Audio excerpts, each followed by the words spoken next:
Hello बच्चों, welcome back to your channel. आज हम कंटिन्यू करेंगे अपने next topic, that is types of cell. This is part 2। If you haven't watch my part 1, ठीक है, आप उस चैनल पे जाइए और पार्ट 1 अपना स्टडी करिए, ठीक है, then only continue with part 2, क्योंकि आपको तभी समझ आएगा।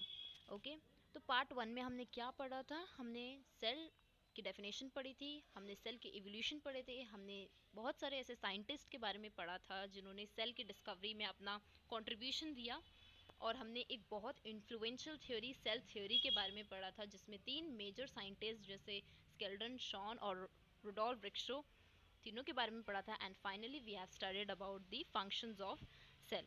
Okay, today we are moving to the next topic, that is types of cell. Okay, so first type is unicellular. What do you mean by uni? Means single. And what is cellular? That is cell. ठीक है, so that means organism which are made up of single cell, यानी जो एक ही cell से बने हैं उन्हें हम क्या कहते हैं? यूनिसेलुलर ऑर्गेनिज्म कहते हैं। Okay, only single cell does all the work, for example digestion, ingestion, excretion. बिल्कुल, यहाँ पे एक ही सेल जो होता है वो सभी काम करता है, चाहे वो डाइजेशन का हो, इंजेशन का हो, एक्सक्रीशन का हो, ठीक है, सर्कुलेशन का हो, वो सारा काम एक ही सेल करता है।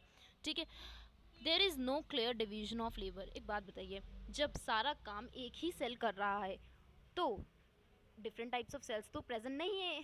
ठीक है, जब अलग अलग सेल्स प्रेजेंट नहीं है तो यहाँ पे काम का बंटवारा हो ही नहीं सकता है, इसीलिए यहाँ क्लियर डिवीजन ऑफ लेबर है ही नहीं, यानी काम का बंटवारा नहीं है।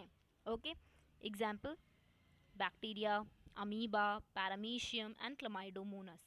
ठीक है, second type is multi cellular. Multi means many, cellular means cell. Okay, so many cell, ठीक है, organism which are made of many cells. बिल्कुल, ऐसे ऑर्गेनिजम्स जो बहुत सारे सेल्स से मिलकर बने हैं।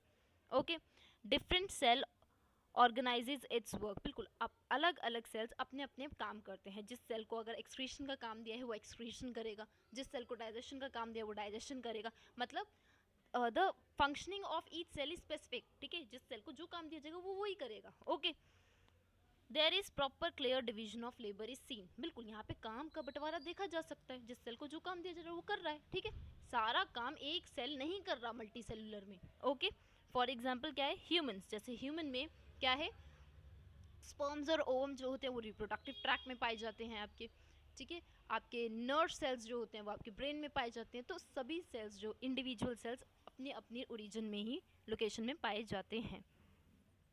Third type of cell which we going to study, that is prokaryotic cell. Pro means पुराने सेल्स, प्रिमिटिव सेल्स। ठीक है, so organism constituting most primitive cells are called prokaryotic cells. ठीक है, ऐसे ऑर्गेनिज्म जिनके अंदर सबसे ज़्यादा पुराने सेल्स होते हैं उन्हें हम क्या बोलते हैं? प्रोकैरियोटिक सेल्स बोलते हैं। They have poorly organised nucleus called nucleoid. ठीक है, क्योंकि वो पुराने हैं इसलिए उनके अंदर न्यूक्लियस फुली दिखता नहीं है, अच्छे से नहीं दिखता है। वो कैसे दिखता है? पुअरली दिखता है। ठीक है, जिसे हम क्या बोलते हैं? न्यूक्लियोइड बोलते हैं। Okay, no proper cell organelle is found. बिल्कुल, इनके अंदर सेल ऑर्गेनेल प्रॉपर फाउंड नहीं होते हैं। ठीक है, एब्सेंस ऑफ न्यूक्लियर एनवलप। बिल्कुल, इनके अंदर न्यूक्लियर एनवलप प्रेजेंट नहीं होता है जो न्यूक्लियोइड की प्रोटेक्शन करेगा, नहीं होता है। स्मॉल साइज, बिल्कुल इनके अंदर क्या होता है? स्मॉल साइज होता है। इनके अंदर सिंगल क्रोमोसोम्स पाए जाते हैं ना। व्हाट इज क्रोमोसोम, वो भी हम अपकमिंग सेशंस में पढ़ेंगे। ओके, फोर्थ टाइप का जो सेल है that is eukaryotic cell. Eukaryo का मतलब क्या है?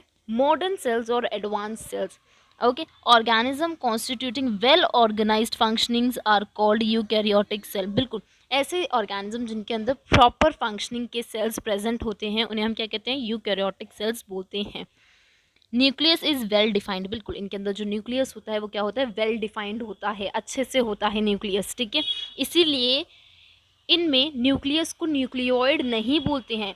न्यूक्लियोइड सिर्फ हम प्रोकैरियोटिक्स ऑर्गेनिज्म में ही बोलते हैं। Okay, presence of nuclear envelope for the protection of nucleus. Okay, size is large. Okay, they have many chromosome. बिल्कुल, इनके पास क्रोमोसोम्स क्या होते हैं? बहुत ज़्यादा होते हैं। Okay, now I have written one of the most important points that is कि प्रोकैरियोटिक और यूकैरियोटिक में ऐसे कौन कौन सी चीज़ें हैं जो कॉमन हैं, जो दोनों में पाई जाती हैं. दैट इज सेल मेम्ब्रेन, चाहे प्रोकैरियोटिक हो चाहे यूकैरियोटिक हो. To protect the cell, cell needs cell membrane for the protection. Protoplasm, protoplasm present होता है. We have discuss that what is protoplasm in previous session, है ना, कि प्रोटोप्लाज्म क्या होता है. प्रोटोप्लाज्म जो साइटोप्लाज्म और न्यूक्लियोप्लाज्म दोनों का कलेक्शन होता है. ओके. राइबोसोम्स प्रेजेंट होते हैं, दोनों में प्रेजेंट होते हैं. It is the only cell organelle which is present in both prokaryotes and eukaryotes also. Okay. And cytoplasm also. Okay. Next type is plant cells. Now what is plant cells? Plant cells are those cells which are found in plants only. Okay. So plant cell में cell wall जो होती है वो एक complex sugar से मिलकर बनी होती है, जिसे हम क्या बोलते हैं, सेलुलोज बोलते हैं. ठीक है, क्या बोलते हैं हम, सेलुलोज बोलते हैं. ओके. प्लास्टिड्स और सेंट्रल वैक्यूल्स प्लांट सेल में प्रेजेंट होते हैं. ओके. सेंट्रियोल क्या होता है, एब्सेंट होता है प्लांट सेल में. Can't easily show plasmolysis. Okay. Plant cells plasmolysis आसानी से शो नहीं कर सकते हैं, जबकि एनिमल सेल्स कौन से होते हैं, जो एनिमल्स में पाए जाते हैं. And cell wall is absent. बहुत बड़ा कैरेक्टरिस्टिक डिफरेंस प्लांट सेल और एनिमल सेल में यही है कि प्लांट सेल में सेल वॉल होती है लेकिन एनिमल सेल में सेल वॉल नहीं होती है. ठीक है. प्लास्टिड्स एनिमल सेल में एब्सेंट होते हैं. सेंट्रल वैक्यूल जो होते हैं एब्सेंट होते हैं, और अगर होते भी हैं तो वो बहुत ज़्यादा स्मॉल होते हैं. Okay. Can easily show plasmolysis. ठीक है. एनिमल सेल्स जो होते हैं वो प्लाज्मोलाइसिस ईजिली शो कर देते हैं. ओके. क्वेश्चन ये है कि प्लांट सेल प्लाज्मोलाइसिस क्यों शो नहीं कर सकते और एनिमल सेल प्लाज्मोलाइसिस क्यों शो करते हैं. You need to answer this question in comment section. Okay. Next is structural organization of cell. Now what we will going to study in this topic, structural organization of cell. structural organization, structural का क्या मतलब है कि physically cell दिखने में कैसा दिखता है. ठीक है. और कैसा उसका ऑर्गेनाइजेशन है, कैसा वो ऑर्गेनाइज्ड है चीज़ें. ओके. वो हम पढ़ेंगे.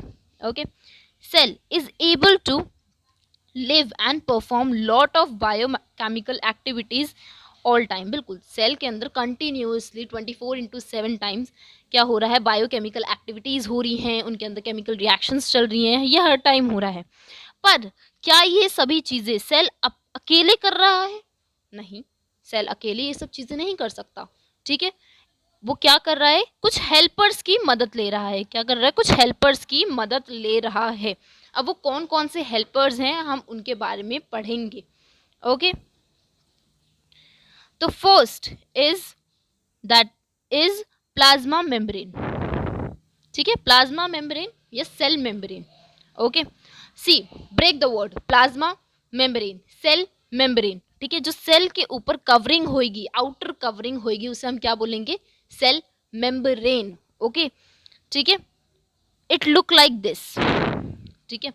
क्या किया, ये सेल के अंदर का हिस्सा है और ये सेल के बाहर का हिस्सा है. That is this is external environment and this is internal environment. Okay. अंदर क्या होगा, न्यूक्लियस वगैरह होगा, सेल ऑर्गेनेल्स होंगे. ओके. बाहर कुछ नहीं है. ओके. तो ये जो प्लाज्मा मेम्ब्रेन होती है या सेल मेम्ब्रेन होती है, ये किससे बनी होती है, ये लिपिड से बनी होती है, कुछ प्रोटीन से मिलकर बनी होती है. ये जो मैंने ड्रॉ कर रखे हैं ये क्या है, लिपिड्स ही हैं. ठीक है. Lipids are nothing but these are kind of fats you can say. Okay. Nature मतलब ये कैसे होते हैं, फ्लेक्सिबल होते हैं, मोल्डेबल होते हैं, मतलब ये अपनी शेप को क्या कर सकते हैं, थोड़ा मोल्ड कर सकते हैं. ठीक है. फंक्शनिंग की मैं बात करूँ, ये ब्रिज की तरह काम करते हैं. ब्रिज का क्या काम होता है, एक जगह को दूसरी जगह से कनेक्ट करना. ओके. तो यही काम कर रहा है ये.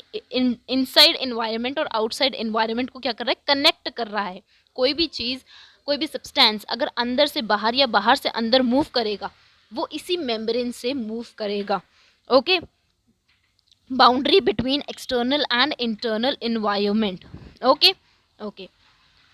Then what is the role of plasma membrane or cell membrane? That is, it helps in entry of food, ions, water, minerals. Okay, अभी जो मैंने बताया अंदर से बाहर या बाहर से अंदर कोई भी सब्सटेंस जाएगा आएगा तो वो किसकी मदद से होगा, इसी की मदद से होगा, मतलब ये मूवमेंट में मदद करता है। Okay, it helps in existing exit of waste material. बिल्कुल, वेस्ट मटेरियल को क्या करेगा, बाहर निकालने का भी काम करेगा, थ्रो करने का काम करेगा। Okay, takes up only those substances which are required as needed. Okay, अब देखो मैंने अभी आपको ये बताया जो प्लाज्मा मेम्ब्रेन होती है ये अंदर बाहर ले जाने का काम करेगा सब्सटेंस को, लेकिन इसका ये तो मतलब नहीं ना कि कुछ भी आएगा सेल के अंदर चाहे वो सेल के लिए हार्मफुल क्यों ना हो तो वो भी एक्सेप्ट कर लेगा। No, it is not like this. Plasma membrane is highly selective in nature. Highly selective मतलब वो उसी चीज़ को लेगा जो सेल के काम की है, जो सेल के लिए हेल्पफुल है, ठीक है, जो सेल को चाहिए। ऐसा नहीं कि जो फॉरेन चीज़ भी है तो भी ले लेगा, नहीं, ठीक है। So it is selectively permeable membrane, highly selective. Okay, word selective. Okay, engulf food material outside the cell. This process is known as endocytosis process which is seen in amoeba. Okay, यही plasma membrane होती है जिसकी मदद से amoeba जो होता है endocytosis process करके खाना बाहर से अंदर लेता है। Okay, I have even demonstrated a picture also to show you like this. See, this is amoeba, ये फूड है, आउटसाइड बाहर है फूड है, ठीक है। वो कैसे कैचअप कर रहा है फूड को, ठीक है, ये आसपास से पूरा फूड पार्टिकल जो है उसको कर्व अप कर लिया है, ठीक है, और फाइनली सूडोपोडिया फॉर्मेशन होती है, ठीक है, और फूड क्या कर लेता है, अंदर एंटर कर जाता है। This whole process is known as endocytosis which is only seen in unicellular organism amoeba. Okay, okay, so taking up of food required proper pathway which is called diffusion. Okay, अभी मैंने बताया plasma membrane जो होती है आपकी cell membrane वो food को क्या करती है, सब्सटेंस को क्या करती है, अंदर से बाहर बाहर से अंदर ले जाती है, लेकिन there is a proper pathway, there is a proper process, there is a proper procedure to do this. Okay, ये कुछ भी ऐसा डायरेक्टली नहीं होता है, there is a proper routine, ठीक है। कैसे, उसको हम क्या कहते हैं, डिफ्यूजन प्रोसेस कहते हैं, diffusion. Okay, that is movement of substance from high concentration to low concentration. okay, high concentration से लो कंसंट्रेशन की तरफ सब्सटेंस का मूवमेंट होना ही डिफ्यूजन कहलाता है। Now what is the term high concentration mean, high मतलब ज़्यादा, कंसंट्रेशन का मतलब है सब्सटेंस, जहाँ पे सब्सटेंस ज़्यादा होगा और जहाँ सब्सटेंस कम होगा, ज़्यादा सब्सटेंस से चलना शुरू करेगा और कम सब्सटेंस की तरफ सब्सटेंस अपना आएगा। ओके, मान लो एग्जाम्पल के तौर पे I have taken this 3 examples, ठीक है, अंदर बाहर, अंदर बाहर, अंदर बाहर। ओके, अब देखो पहले केस में मैंने क्या किया है, जो इनसाइड है food amount is very less, but you can see outside क्या है, food amount is very high. Okay, so according to diffusion movement takes place from high to low. Yes, high to low. So high is outside and low is inside. So movement will be from outside to inside, बाहर से अंदर की तरफ। Okay, and second case I have taken for the gaseous substances like अंदर CO2 क्या है, carbon dioxide ज़्यादा है, बाहर CO2 क्या है, कार्बन डाइऑक्साइड कम है, तो मूवमेंट कहाँ से होगी, अंदर से बाहर की तरफ होगी, inside to outside. Okay, third मैंने केस ले रखा है ऑक्सीजन का, ठीक है, बाहर ऑक्सीजन क्या है, ज़्यादा है, अंदर ऑक्सीजन क्या है, कम है, तो इसीलिए ऑक्सीजन का जो मूवमेंट होगा वो कहाँ से होगा, डिफ्यूजन प्रोसेस के through, that is outside to inside, क्योंकि बाहर ऑक्सीजन ज़्यादा थी और अंदर ऑक्सीजन कम थी। Okay, so from these 3 examples I can say that diffusion can do gaseous substance, gaseous movement. Yes, diffusion gases exchange करने में भी मदद करता है। यस, तो यानी कि मैं कह रही हूँ हम जो अपनी ब्रीथिंग कर रहे हैं, ऑक्सीजन ले रहे हैं, कार्बन डाइऑक्साइड निकाल रहे हैं, ये भी कहीं ना कहीं डिफ्यूजन प्रोसेस के थ्रू हो रहा है। Okay, okay, but there is a condition, there is a condition, and what is that condition? I have written in this box that diffusion will only occur if there is difference in the substance. बिल्कुल, अगर मान लो मैं अंदर भी और बाहर भी दोनों तरफ फूड का मटेरियल सेम रख दूं तो क्या कोई मूवमेंट होगी? नहीं, क्योंकि डिफ्यूजन ने साफ कहा है कि मूवमेंट वहीं से होगी जहाँ पे ज़्यादा चीज़ होगी और कम होगी, ठीक है, यानी there should be some difference in the substance, okay. And second important thing that is selective permeable membrane चाहिए। कोई अगर ऐसी मेम्ब्रेन होगी जो सिलेक्टिव नहीं होगी, कुछ भी आने देगी या सारी सब्सटेंस को आने देगी, तो ऐसे तो सेल बहुत जल्दी डेड हो जाएगा, क्योंकि वो कहीं ना कहीं फॉरेन चीज़ों को भी, फॉरेन एजेंट्स को भी अपटेक कर लेगा, जो उसके लिए बहुत हार्मफुल है, okay okay. Next is diffusion can do gaseous exchange also, okay, I have told you. Next is another topic, which is osmosis. What is osmosis? See, osmosis is nothing but movement of water from high concentration to low concentration by semi permeable membrane, okay. osmosis क्या होती है? High concentration जहाँ पानी ज़्यादा है, जहाँ low concentration यानी पानी कम है, हाई पानी ज़्यादा से चलना और कम की तरफ आना सेमी परमिएबल मेम्ब्रेन के through is known as osmosis. Now what is semi permeable membrane? Semi मतलब आधा, ठीक है, यानी कि सिर्फ और सिर्फ सॉल्वेंट ही पास कर सकता है, सॉल्यूट पास नहीं कर सकता, ठीक है। अगर पानी के अंदर आपने चीनी मिला रखी है तो चीनी नहीं जाएगी इधर से उधर, क्या जाएगा? सिर्फ पानी ही जाएगा, okay. So for example like absorption of water by roots, बिल्कुल रूट्स जो इस तरीके से पानी को एब्जॉर्ब करती है वो किसके थ्रू होता है? ऑस्मोसिस प्रोसेस के थ्रू ही होता है, ठीक है। Second is unicellular organism gain water like this only, okay. Unicellular organism जो होते हैं वो इसी तरीके से पानी लेते हैं, यानी कि मैं ये कह सकती हूँ अमीबा लेता होगा इसी तरीके से पानी, इसी प्रोसेस के थ्रू पानी लेता होगा, yes, okay. Now next is three types of solution. Now what happens if मैं एक सेल को तीन अलग अलग कंडीशंस में रखूं, ठीक है। Now what will going to happen, cell के अंदर क्या क्या तरीके के सिम्टम्स शो होंगे, हम उस चीज़ को स्टडी करेंगे, ठीक है।